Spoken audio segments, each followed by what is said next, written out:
Shalom guys, salam sejahtera untuk kita semua. Kembali lagi dengan saya, Pavel 88 Channel, dan salam waras. Puji Tuhan, doa saya Tuhan Yesus memberkati saudara dimanapun berada. Yesuslah Tuhan, dialah Juru Selamat.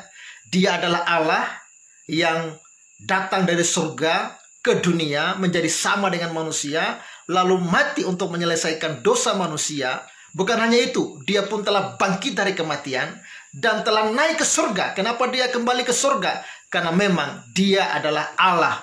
Dia dari surga kembali ke surga, bahkan menyiapkan tempat bagi orang-orang yang percaya kepada dia. Dan janjinya, barang siapa yang percaya kepada dia tidak binasa, melainkan beroleh hidup yang kekal. Kalau saudara mau dosamu diampuni, mau diselamatkan, percayalah kepada Yesus, maka engkau pasti diselamatkan. Puji Tuhan, kali ini kita akan mendengarkan kisah seorang imam yang bertobat dan menerima Yesus sebagai Tuhan dan Juru Selamat. Ini dilatar belakangi dari kehidupannya yang diikat oleh kuasa gelap berpuluh-puluh tahun dan tidak ada yang sanggup melepaskan dia.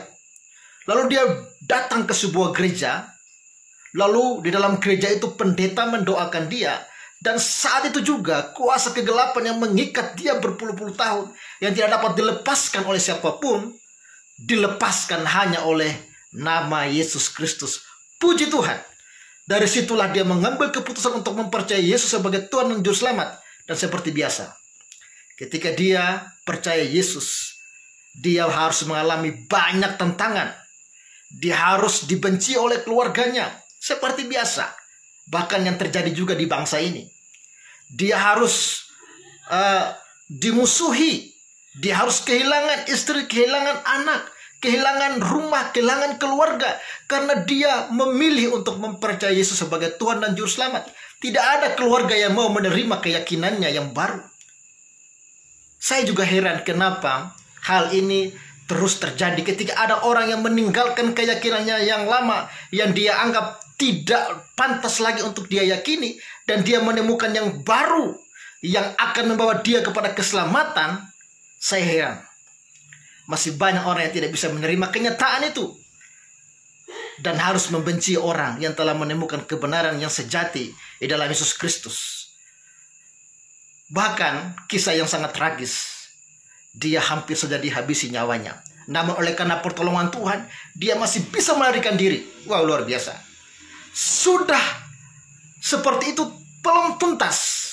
Bahkan oleh keluarganya berusaha untuk mencari ilmu jampi, ilmu gelap untuk menyerang dia.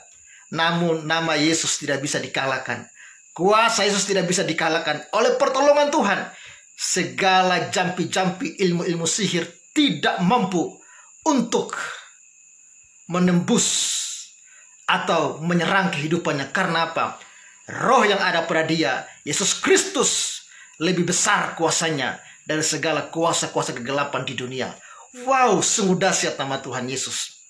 Saudara, percayalah kepada Yesus. Dialah Allah yang berkuasa, yang sanggup mengalahkan segala kuasa-kuasa kegelapan. Kalau saudara sedang diikat oleh kuasa kegelapan, berdoa dalam nama Yesus Kristus. Jika saudara belum tahu berdoa, datanglah kepada pendeta, kepada hamba Tuhan, dan dia akan mendoakan saudara. Dan saya yakin di dalam nama Yesus Kristus, segala kegelapan akan dihancurkan. Asalkan saudara membuka hati dan sungguh-sungguh menerima Yesus sebagai Tuhan dan Juru Selamat. Puji Tuhan, mari kita saksikan kisah lengkapnya. Dan ini sangat-sangat indah. Sangat-sangat indah. Saya sarankan, saksikan sampai selesai. Dan semoga Tuhan Yesus semakin menguatkan iman saudara dan semakin teguh mempercayai dia sebagai Tuhan dan Juru Selamat. Shalom dan salam waras.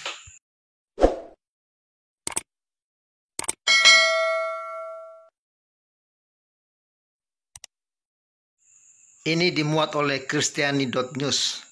Seorang imam muslim terima Yesus, kehilangan keluarga, rumah, dan pekerjaan. 19 Juli 2020. Seorang mantan imam di Uganda Timur telah kehilangan keluarga, rumah, dan pekerjaannya setelah keluarganya dan kerabatnya mengetahui bahwa dia telah menjadi seorang Kristen. Pria berusia 53 tahun ini sekarang duduk sendirian di sebuah pondok kecil setelah kehilangan keluarga, rumah, dan pekerjaannya karena ia meninggalkan Islam demi agama Kristen. Kerabat-kerabat Muslimnya mengusir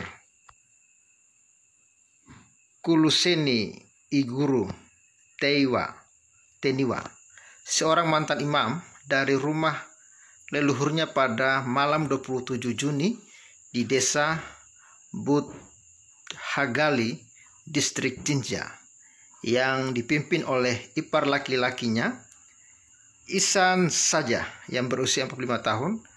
Para kerabatnya berkumpul di luar rumah Teniwa. Saya mendengar orang-orang berbicara di luar rumah saya sekitar pukul 8 malam, mengatakan bahwa mereka ingin mengambil nyawa saya. Kita tidak bisa melihat seluruh keluarga itu beralih menjadi agama Kristen, Teniwa mengatakan kepada Morning Star News. Wow, berarti dia ingin dihabisi nyawanya ya, gara-gara dia mengikut Kristus. Saya heran, kenapa sih mereka begitu melarang orang untuk meyakini sesuatu yang mereka anggap benar dan meninggalkan sesuatu yang mereka anggap tidak benar. Dia pun melarikan diri melalui pintu belakang. Saya harus melarikan diri malam itu, meninggalkan seluruh keluarga saya, kata ayah dari 4 anak yang berusia 10, 12, 14, dan 17 tahun. Teniwa mengatakan bahwa roh jahat telah menyiksanya selama bertahun-tahun sebelum dia mengunjungi gereja Elim di desanya pada tanggal 28 Mei. Saya didoakan dalam kuasa Isa Yesus dan mengundang dia ke dalam hati saya yang mematahkan kekuatan roh jahat yang mengganggu saya, katanya. Saya ingat penglihatan saya menjadi kabur dan saya merasa lemah. Pendeta yang dengan kuasanya menggunakan beberapa kata pemerintah atas nama Isa yang akhirnya membebaskanku. Wow, puji Tuhan ya. Dia mengalami keterikatan oleh kuasa kegelapan dan dapat dilepaskan hanya dalam nama Yesus. Nama Yesus memang berkuasa atas segala kuasa yang ada di dunia ini. Yesuslah yang maha kuasa. Puji Tuhan. Ketika kisah perubahan agama Teniwa telah didengar oleh keluarga dan kerabat lainnya, mereka menjadi marah dan menyuruh saya kembali ke Islam karena itu adalah agama klan saya, katanya. Teniwa mengatakan kepada mereka bahwa dia tidak dapat menyangkal apa yang telah Yesus lakukan untuknya. Sejak saat itu mereka mulai mengganggu saya, menganggap saya sebagai orang asing di rumah, termasuk istri saya, Fatia, dan anak-anak, katanya. Fatia mulai memprovokasi saya, istri saya bahkan menolak untuk memberikan saya makanan dan mulai menyebut saya orang kafir. Ya, ini ternyata sudah tradisi ya. Di mana-mana ketika orang tidak sepaham dengan mereka dikatai kafir. Wow, luar biasa.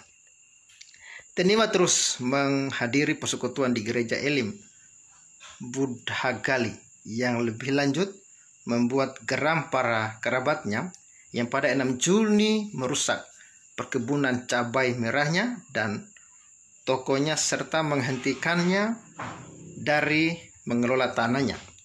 Dia menyampaikan pengaduan ke Duta Dewan 1 September yang melakukan campur tangan tanpa hasil. Sekarang tanpa tanah dan makanan yang disediakannya, Teniwa tidak memiliki pekerjaan, tidak ada makanan dan tidak ada istri dan anak-anak. Anggota keluarganya sangat menentang keyakinan baru ditemukannya itu sehingga mereka mencoba merapal mantra kepadanya. Wah, berarti diserang dengan mantra ya. Karena Teniwa ini tidak mau kembali kepada agama sebelumnya.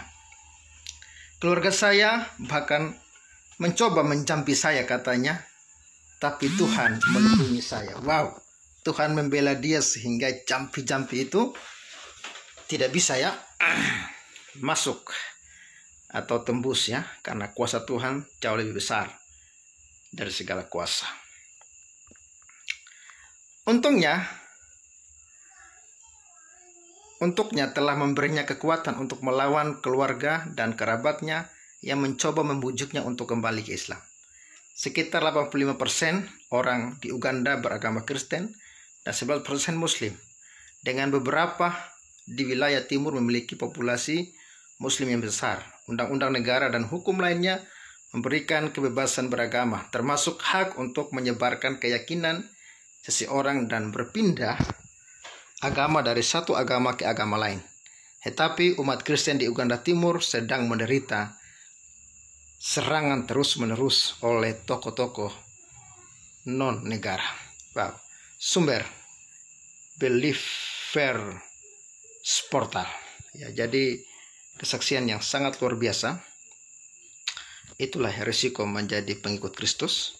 Siap dibenci, siap mengalami banyak penganiayaan, tapi tidak apa-apa. Tuhan Sang Penolong, Sang Penyelamat tidak pernah meninggalkan orang yang percaya kepada Dia. Doakan supaya dia bisa sungguh-sungguh kuat dalam Tuhan, menghadapi tekanan-tekanan yang dialami, dan saya percaya Tuhan pasti melindungi orang ini. Oke guys, Yesuslah Tuhan, Yesuslah Juru Selamat. Percayalah kepada Dia, maka engkau pasti diselamatkan. Shalom.